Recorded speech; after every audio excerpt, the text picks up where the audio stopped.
O que Jó pode nos ensinar?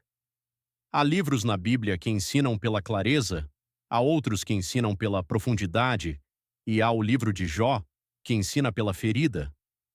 Jó não é um personagem fácil. Não oferece respostas prontas, não entrega consolo barato, não termina com um arco narrativo arrumado onde tudo faz sentido e ninguém sai machucado. Jó é um homem que perdeu tudo, gritou para o céu, discutiu com Deus e foi justificado por isso. Essa é a primeira e talvez maior lição que ele nos deixa. A dor não precisa de explicação imediata.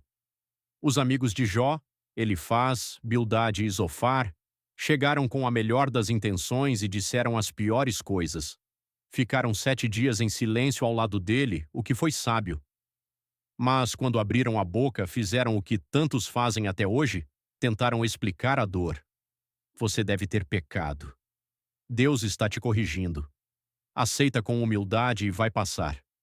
Frases que parecem piedosas, mas são no fundo uma tentativa de organizar o sofrimento alheio para que ele não nos incomode tanto. Se a dor tem uma causa lógica, ela cabe numa caixa, e o que cabe numa caixa não nos assusta. Jó recusou a caixa. Ele sabia que não havia pecado de forma que justificasse tamanha devastação. E teve a coragem de dizer isso em voz alta, mesmo diante dos amigos, mesmo diante de Deus. A lição é incômoda, mas necessária. Nem toda dor tem uma explicação que caiba em palavras humanas.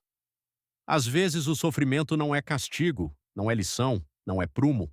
Às vezes simplesmente acontece, e tentar forçar uma explicação sobre a dor do outro, por mais bem-intencionada que seja, pode ser uma das formas mais cruéis de abandono.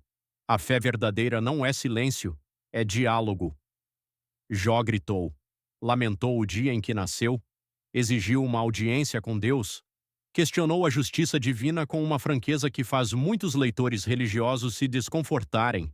E no final Deus disse que Jó havia falado corretamente, ao contrário dos amigos que tentavam defender Deus com argumentos falsos. Isso é revolucionário. A fé que Deus aprova em Jó não é a fé que sorri e aceita em silêncio. É a fé que grita, que questiona, que exige resposta, mas que no fundo nunca abandona a relação. Jó estava furioso com Deus, mas estava falando com Deus, não virou as costas, não declarou que Deus não existia, não mergulhou no cinismo. Ele brigou, como quem briga apenas com quem ama. Há uma diferença enorme entre a dúvida que abandona e a dúvida que busca. Jó nos ensina que a segunda não é falta de fé, é talvez a forma mais honesta de exercê-la.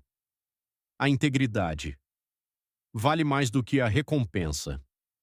No início do livro, Satanás levanta uma questão perturbadora. Será que Jó teme a Deus à toa? Você não cercou com uma sebe a ele, a sua casa e tudo o que possui? Em outras palavras, Jó é fiel porque é recompensado. Tire as bênçãos e verá do que é feito. É uma acusação que vai direto ao coração da religiosidade humana. Quantas vezes a fé é no fundo um contrato?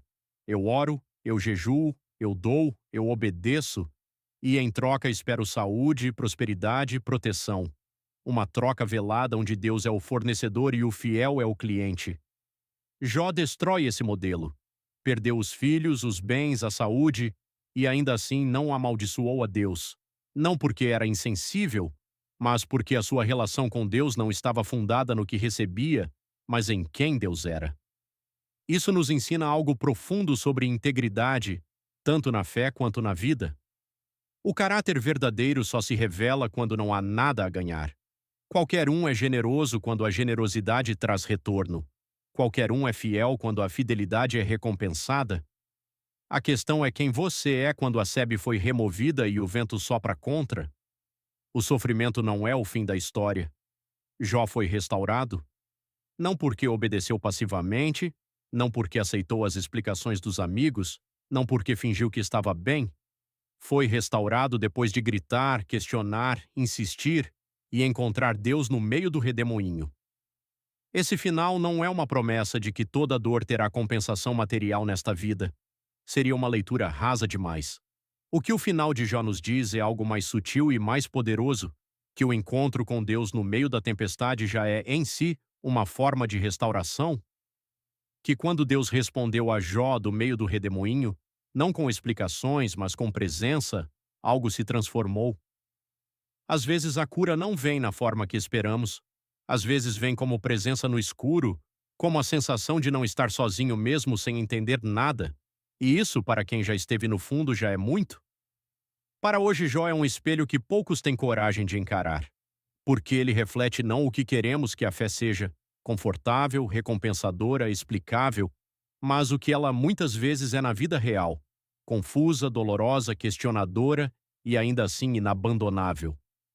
Se você está num momento de dor sem explicação, Jó não vai te dar respostas, mas vai te dar algo mais raro: companhia. A companhia de alguém que esteve no mesmo lugar, que não fingiu que estava bem, que gritou para o céu e não foi abandonado.